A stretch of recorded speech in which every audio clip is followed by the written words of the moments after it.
There's two main ways to cast your Android tablet to a TV. If you want to mirror the entire tablet, you can swipe down from the top right corner. And on a Samsung Galaxy tablet like this, you'll have the option to use the Smart View, which will mirror your tablet's display to an external device like a smart TV. The mirroring options depend on the brand. On some tablets, you'd use Google Cast, which would show you the option to cast screen or cast device. Smart View will show me available devices, and once I connect to a TV, I can then see my tablet's display on the TV screen.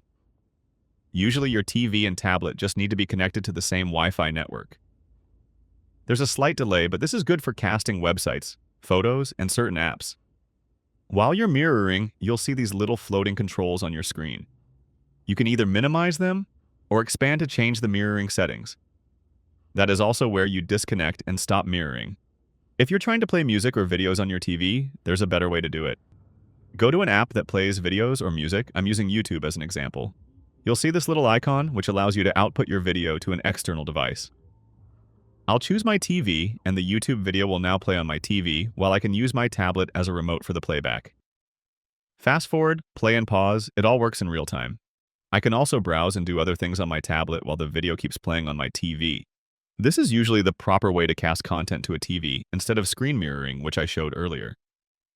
Casting content like this will give you better video and audio quality, less input lag, and it also drains your tablet's battery less compared to mirroring your entire display.